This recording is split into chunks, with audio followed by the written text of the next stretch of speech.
तो आज जो हम लोग टॉपिक स्टार्ट कर रहे हैं, it is time series which is from part 2 and chapter number 4। तो एक सिंगल एक्सरसाइज है जिसे हमें डिस्कस करना है। इससे पहले मैं आपको इंश्योरेंस बता चुका हूँ, कमीशन बता चुका हूँ, कमीशन एंड इंश्योरेंस जो भी हमारे पास है, इंश्योरेंस एंड एन्युटी। फिर हमने उससे पहले यहाँ पर कमीशन ब्रोकरेज एंड डिस्काउंट बताया था। फिर एक हमने क्या बताया था आपको, इंडेक्स नंबर। फिर ये नेक्स्ट हमारा टॉपिक क्या रहा है यहाँ पर, टाइम सीरीज, यानी 4 टॉपिक हम लोग डिस्कस कर रहे हैं। अब इसमें 3 तरह के सम्स है, ठीक है। नंबर 1 ग्राफिकल सॉल्यूशन, नंबर 2 है मूविंग एवरेजेस, नंबर 3 है लीस्ट स्क्वायर मेथड। तो जिसमें से लीस्ट स्क्वायर मोस्ट प्रोबेबल है और मूविंग एवरेजेस जो एग्जाम में पूछा जाएगा। ग्राफिकल मुझे नहीं लगता कि कभी भी एग्जाम में पूछा जाएगा। अब देखो, ये सबसे पहला इंपॉर्टेंट कि what is the time series. ये टाइम सीरीज है क्या? अगर आप कभी भी डेटा कलेक्ट करते हैं, और डेटा किसके अकॉर्डिंग कलेक्ट करते हैं? टाइम के अकॉर्डिंग। टाइम का कहने का मतलब है आइदर वो ईयर हो सकता है, मंथ हो सकता है, क्वार्टर हो सकता है, आर हो सकता है, मिनट्स हो सकता है, सेकंड हो सकता है, एंड सो ऑन।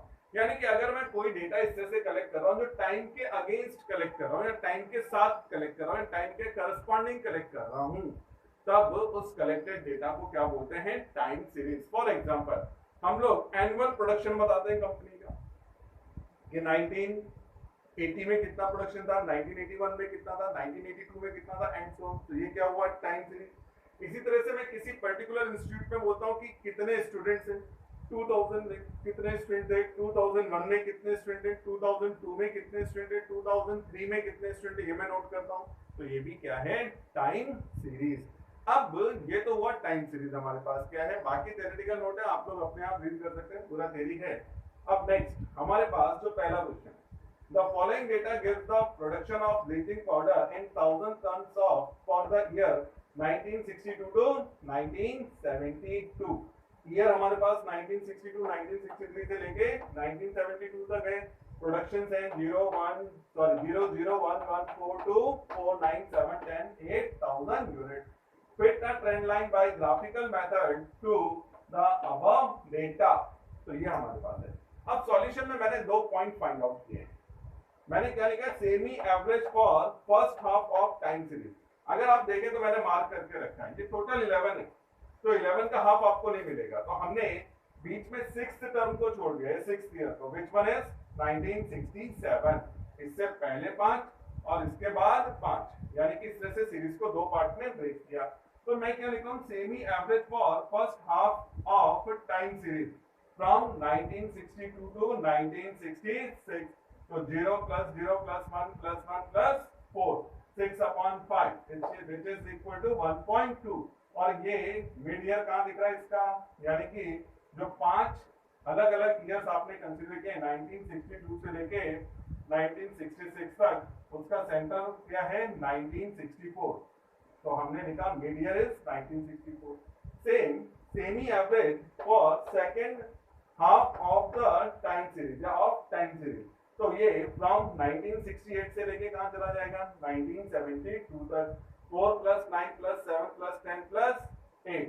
तो ये हमारे पास यहाँ पर आ जाएगा 38, और डिवाइड बाय 5 7.6, और इसका सेंटर ईयर क्या दिख रहा है? 1970। अब आ जाओ ग्राफ। आपको ऑर्डिनरी आता है, 10th स्टैंडर्ड से आप लोग ये आराम से प्लॉट करते आ रहे हैं। इकोनॉमिक्स में बहुत बार आपने ये डायग्राम्स प्लॉट किए। एक्स एक्सिस पे ईयर और वाई एक्सिस पे प्रोडक्शन।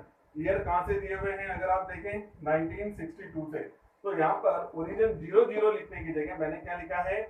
1961 कॉमा 0, यानी प्रोडक्शन 0 1 2 3 कहां तक ले गया मैं? 11 तक। और जब मैं एक्स एक्सिस पे ईयर बता रहा हूं तो वो क्या? 1961 से लेके एंड सो ऑन।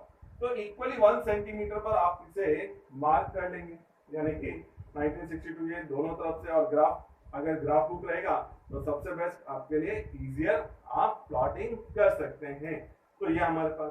अब आप देखें 1962 के अपोजिट प्रोडक्शन 0 है, तो 0 पे मार्क हो गया। 1963 के अपोजिट क्या है? 0, वापस एक्सिस पे ही नोट हो गया 0। 1964 के अपोजिट क्या है? 1, तो हमने 1 पे मार्क किया। 1965 के अपोजिट भी 1 है, 1 पे मार्क किया।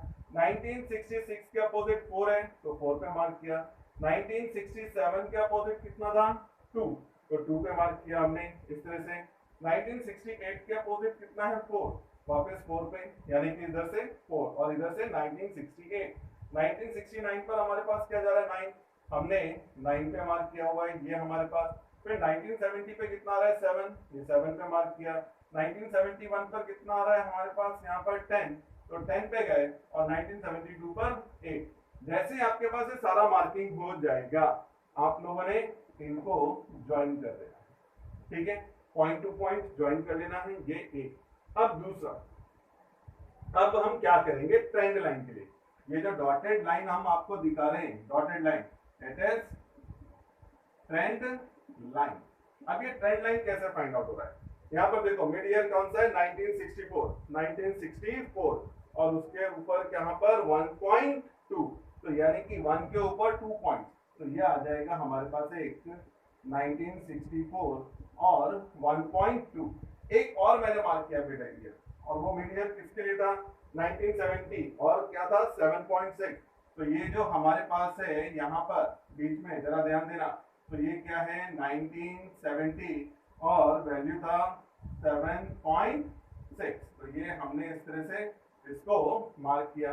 अब जैसे ही 2 पॉइंट्स मार्क हो गए जो सेमी एवरेजेस है, उसको स्केल से आप ज्वाइन करें, ठीक है, लेकिन ज्वाइन जब करेंगे तो डॉटेड लाइन से मार्क करें ताकि सेपरेशन समझ में आए।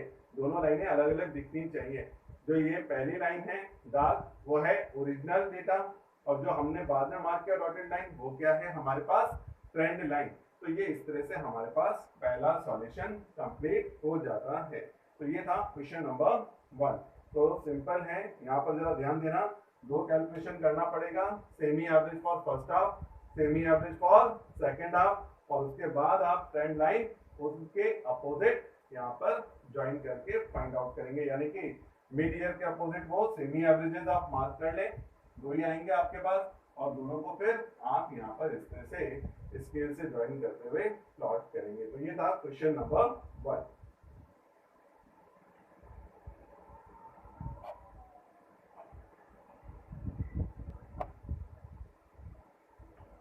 क्वेश्चन नंबर 4 बिल्कुल सेम आपके पास। The following table shows the index of industrial production for the period from 1976 to 1985 using the year 1976 as the base year। ये डेटा आपको गिवन है और इंडेक्स नंबर गिवन है। Fit the trend line to the above data by graphical method। तो simple, पहले क्या किया, semi average for the first half of the time series. इस बार आपको कोई ये छोड़ना नहीं पड़ेगा। फर्स्ट हाफ 1976 से स्टार्ट होकर के कहां तक आ जाएगा 1980 तक, तो फ्रॉम 1976 टू 1980, और इसका सेंटर कहां पर है 1978। तो 0 + 2 + 3 + 3 + 2 upon 5 upon 2 2 + upon 5 is equal to, और मिड ईयर कितना है 1978। फिर ऐसे ही सेकंड हाफ जो कि 1981 से स्टार्ट होगा और कहां तक चला जाएगा 1985 तक, और मिड ईयर क्या है 1983।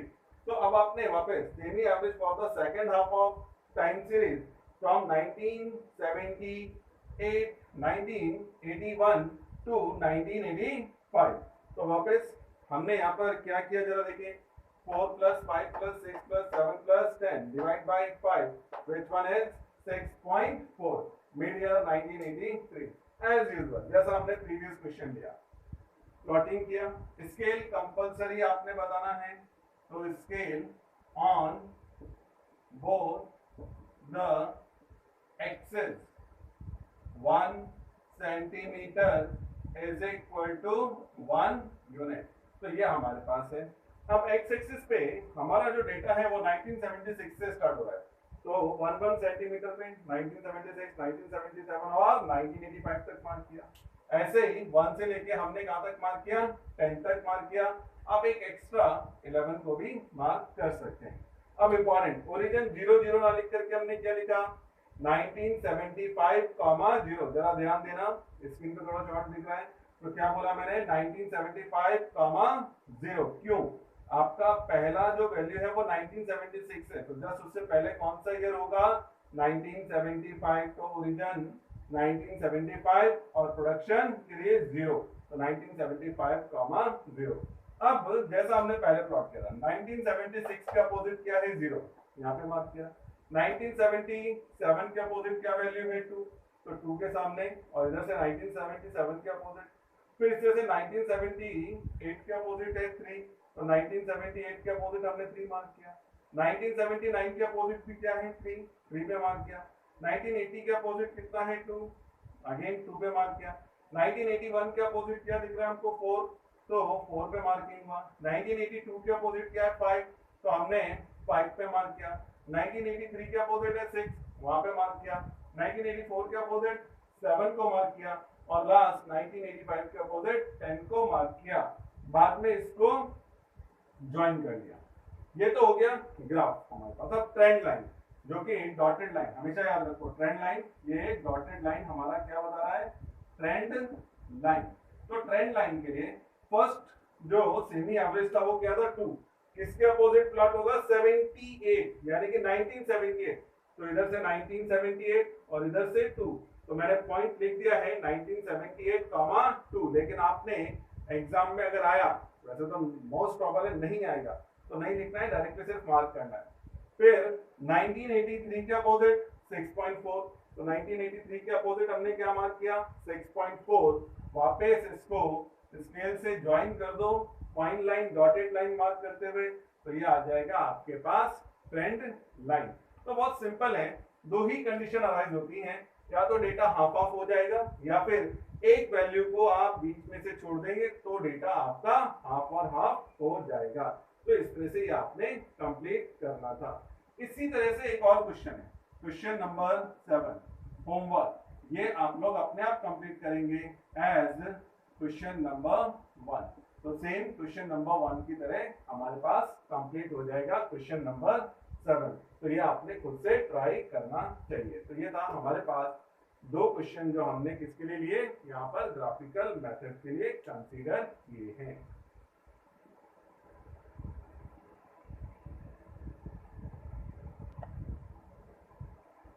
Now question number 3 very important, और ये इंपॉर्टेंट सम है, तो जरा ध्यान देना। हमारे पास क्या है, obtain the trend line for the data in question number 1। तो डेटा क्वेश्चन नंबर 1 का है, जिसे मैंने डायरेक्टली यूज किया है यूजिंग 5 ईयरली मूविंग एवरेजेस। और हमको क्या फाइंड आउट करना है, ध्यान से पढ़ना, 5 ईयरली मूविंग एवरेजेस, यानी कि 5 ईयरली मूविंग एवरेजेस हमको फाइंड आउट करना है। तो अब सबसे पहला ईयर, और जो प्रोडक्शन था उसको मैंने क्या नोटेशन दिया xi, तो ईयर तो एज इट इज, और जो प्रोडक्शन है उसको क्या नोट कर दिया हमने xi। अब ट्रिक क्या है, या फिर किस तरह से हमारे पास यहाँ पर ये नोट होएगा xi कैपिटल लेटर में। तो सबसे पहले टेबल क्या है, ईयर xi हमने लिखना है 5 yearly moving total and then 5 yearly moving average which is also known as trend value. तो अब ये 5 ईयरली मूविंग टोटल का कॉन्सेप्ट क्या है, पहले 5 ईयर आप अगर देखेंगे तो ये हमारे पास यहां तक कंप्लीट हो गए, कौन से 1962 से लेके 1964 तक, 1 2 3 4 5, ध्यान देना। और इसका सेंटर कहां पर है, तो सेंटर अगर आप देखेंगे तो किसके अपोजिट है, 1964 के अपोजिट। तो जो भी टोटल लिखे जाएंगे वो सेंटर के अपोजिट। तो पहला 5 वैल्यू 0 से लेके 4 तक आ रहा है, या 1962 से लेके 1966 तक, और उसका सेंटर कहां पर है 1964। तो हम यहाँ पर इनके टोटल लिखते हैं 0 प्लस 0 प्लस 1 प्लस 1 प्लस 4, तो 4 प्लस 2 यानी कि 6। तो पहला 5 ईयरली मूविंग टोटल कितना आ गया 6। अब ये ब्लैंक ये ब्लैंक, तो आपने इस तरह से मार्क कर दिया। अब नेक्स्ट 5 ईयर, तो नेक्स्ट 5 ईयर करना क्या है, पहला एक वैल्यू छोड़ देना है और उसके नीचे से आपने स्टार्ट करना है, और कहां तक जाना है 5 वैल्यू, यानी कहां तक आ जाएंगे 2 तक। जरा ध्यान दो, हमने एक वैल्यू ऊपर छोड़ दिया, नीचे एक वैल्यू पिकअप किया।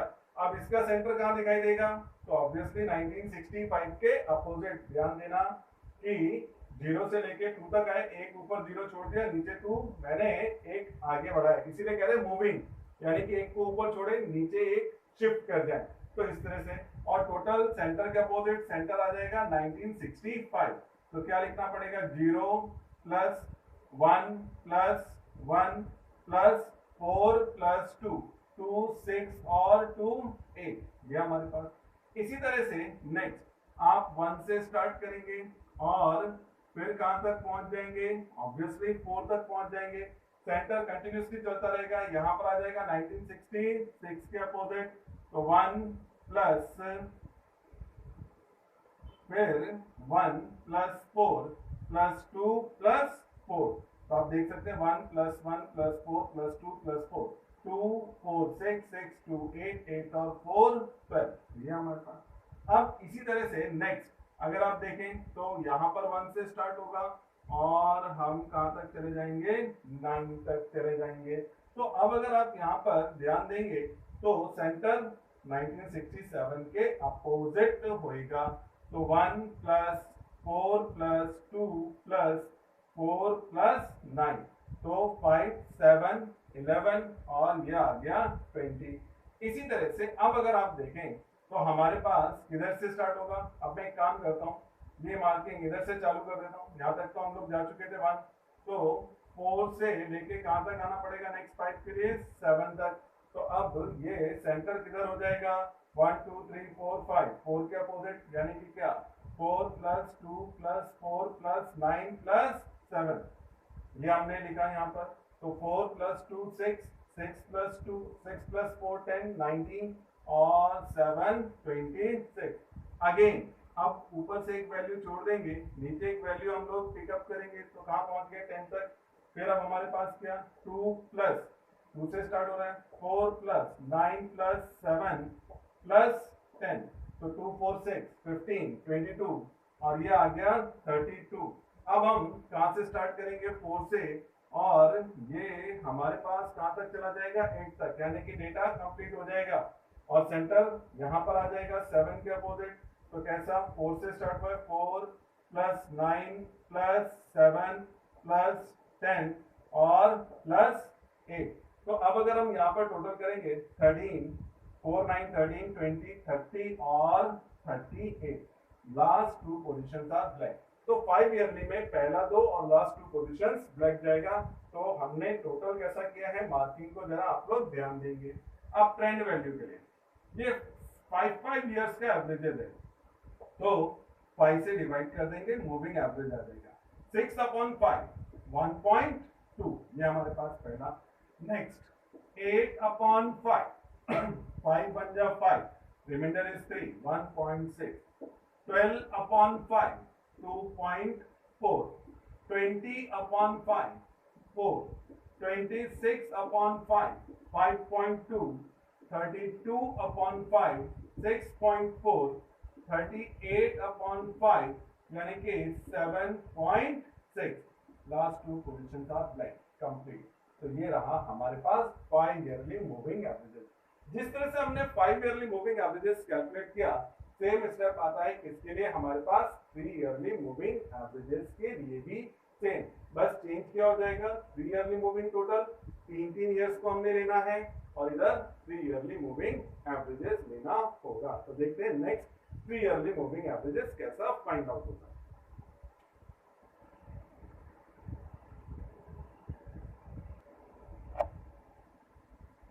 Next question number 9।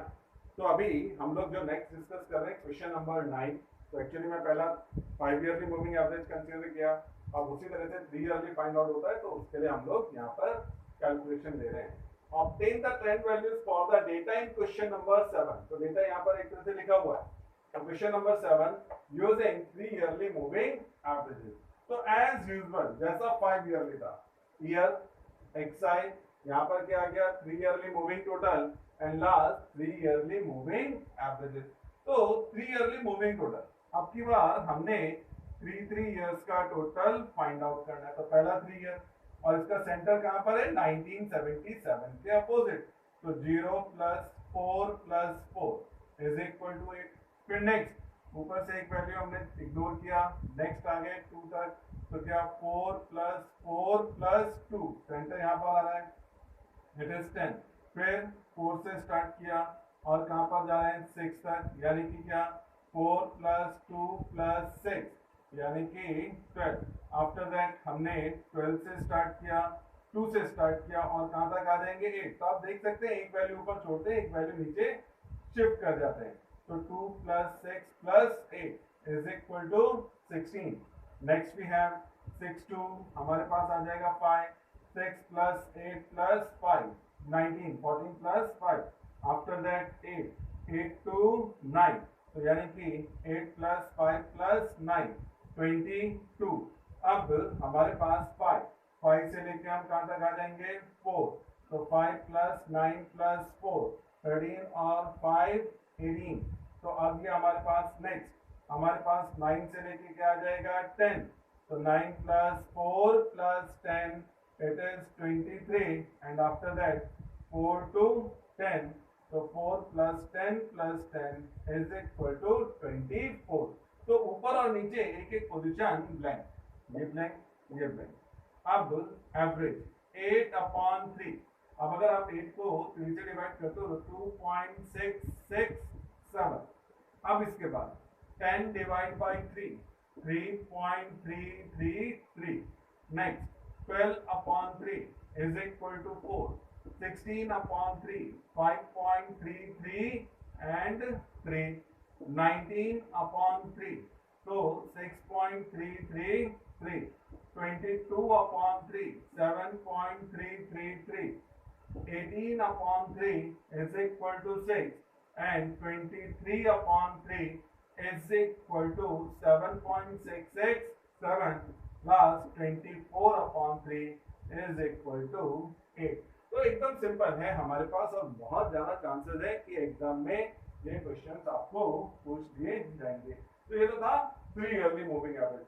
अब जो मैं सम ले रहा हूं उसमें हम लोग क्या फाइंड आउट करेंगे 4 ईयरली मूविंग एवरेजेस।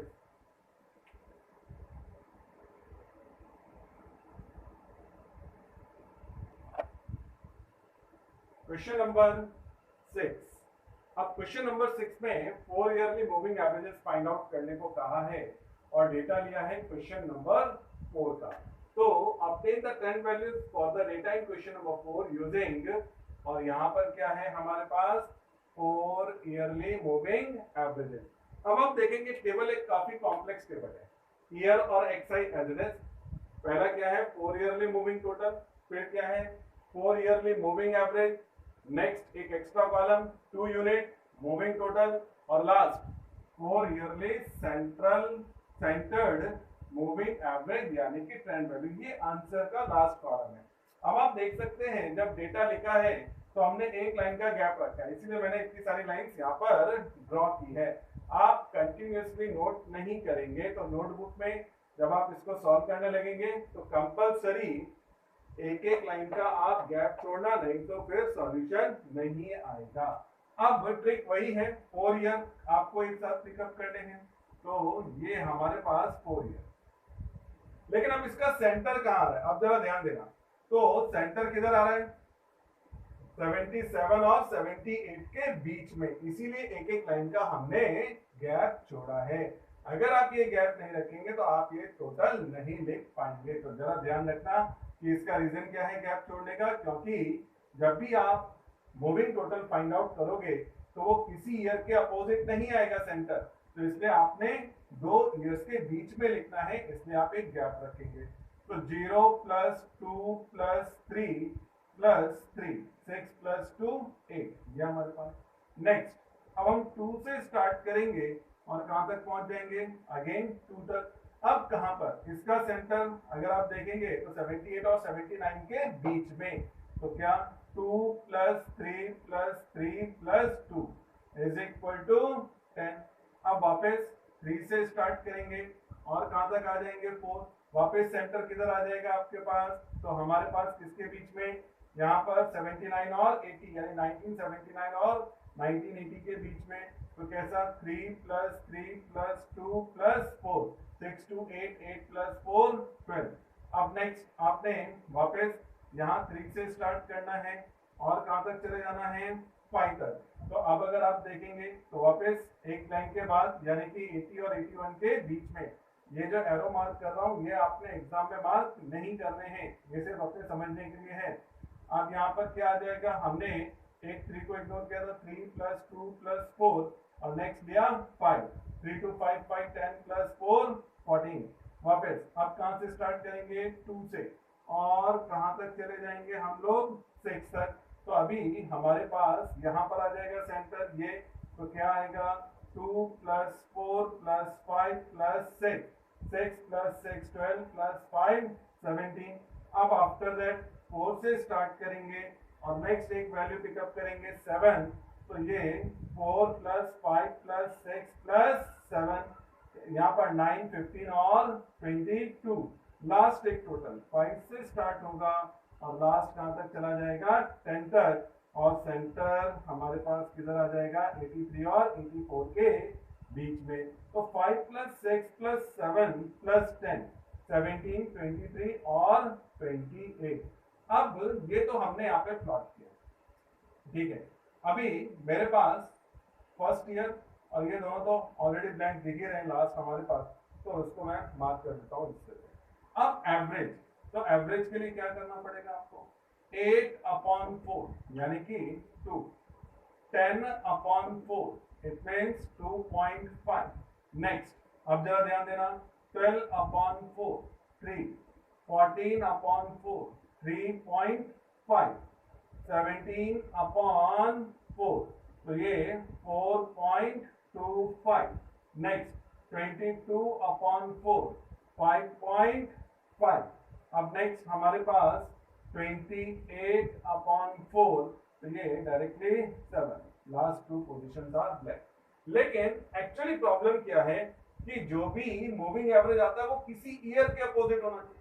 तो ये 2 आया तो, लेकिन यहाँ पर देखो ब्लैंक है यानी कि किसी भी ईयर के अपोजिट नहीं है, इसीलिए इसको आगे प्रोसीड करते हैं। 2 यूनिट मूविंग टोटल कैसा, ये दो, और इनका सेंटर यहाँ पर दोनों के बीच में, तो 2 प्लस